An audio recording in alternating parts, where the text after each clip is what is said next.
श्री शिवाय नमस्तुभ्यम। प्रदोष व्रत के दिन प्रदोष काल में महादेव की आराधना करना अत्यंत फलदायी माना गया है। कहा जाता है कि इस समय की गई पूजा अवश्य स्वीकार होती है और मनोकामनाओं की पूर्ति होती है। आइए जानते हैं आषाढ़ मास के शुक्ल पक्ष में आने वाला प्रदोष व्रत, जो कि जुलाई महीने के अंतिम प्रदोष व्रत भी होगा, इस बार कब पड़ रहा है, त्रयोदशी तिथि कब से कब तक रहेगी और प्रदोष काल का समय कब से कब तक रहेगा। प्रदोष व्रत के दिन अगर शिववास का भी संयोग पड़े, जो कि अगर कैलाश पर हो या नंदी पर हो, तो ये और भी सोने पे सुहागा है। तो आइए जानते हैं इस बार प्रदोष व्रत के दिन शिववास कहाँ रहने वाला है, प्रदोष काल कब से कब तक रहेगा और जरूरी नियमों के बारे में। अगर जानकारी थोड़ी भी अच्छी लगी तो वीडियो को लाइक जरूर करें। त्रयोदशी तिथि इस बार 26 जुलाई दिन रविवार को दोपहर 1:58 से शुरू हो रही है और त्रयोदशी तिथि का समापन 27 जुलाई दिन सोमवार को शाम 4:14 पर होगा। त्रयोदशी तिथि 2 दिन पड़ती है, तो व्रत उस दिन रखा जाता है जिस दिन त्रयोदशी भी प्रदोष काल में हो रही है। इस तरह से हिंदी पंचांग के अनुसार इस बार प्रदोष व्रत 26 जुलाई को रहेगा। देखा जाए तो सोमवार के दिन त्रयोदशी तिथि, जो कि इस बार 4:14 पर समाप्त होगी, लेकिन प्रदोष काल लगने से पहले ही सोमवार को त्रयोदशी तिथि का समापन हो रहा है, इसलिए व्रत रविवार को ही रखना चाहिए। लेकिन जो लोग सोमवार के दिन प्रदोष व्रत रखना चाहते हैं, उन्हें पूजा करने के लिए जो शुभ और मुख्य समय में होता है प्रदोष काल का, वो इस दिन प्राप्त नहीं होगा। 26 जुलाई को ब्रह्म मुहूर्त सुबह 4:22 से 5:10 तक रहेगा।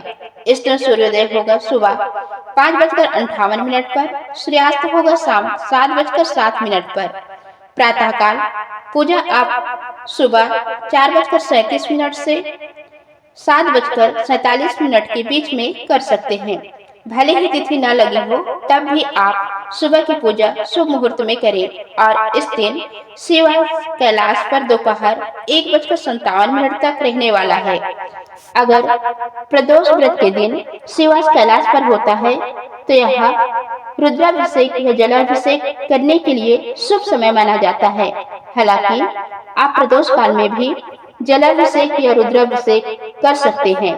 इस दिन राहु काल शाम 4:30 से 6 तक रहेगा।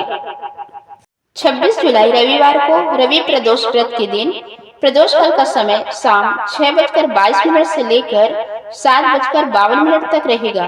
तो शाम की मुख्य पूजा आप प्रदोष काल में करने के बाद आप व्रत का पारण कर सकते हैं।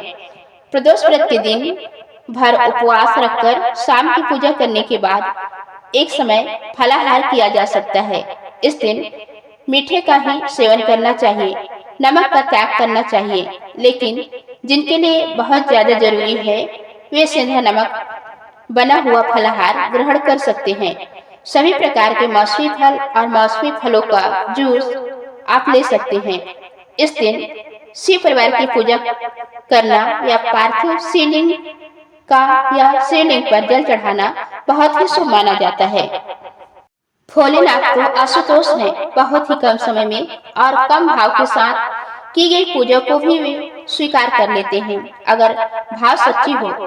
सामग्री का भले ही अभाव हो, समय का अभाव हो, लेकिन आप जहाँ हो वहाँ मानसिक रूप से भी अगर भोलेनाथ को याद करते हैं और अपनी मनोकामना पूर्ति के लिए प्रार्थना करते हैं, तो भोलेनाथ उसे भी सहज स्वीकार करते हैं और अपने भक्तों की झोलियां खुशियों से भर देते हैं। रविवार के दिन प्रदोष व्रत है और रविवार का दिन सूर्य नारायण भगवान को समर्पित है, तो इस दिन सुबह जल्दी उठकर सूर्य देवता को तांबे के लोटे में जल, अक्षत और रोली लाल पुष्प डालकर अर्पित करें और गायत्री मंत्र का जाप करें या ओम गृहिणी श्रेयाय नमः कहते हुए सूर्य देवता को जल अर्पित करें। ऐसा करने से स्वास्थ्य उत्तम होता है, समाज में मान सम्मान और यश की प्राप्ति होती है। और भोलेनाथ की पूजा करने से सभी कष्ट बाधाओं का नाश होता है। तो दोस्तों, ये थी आज की वीडियो।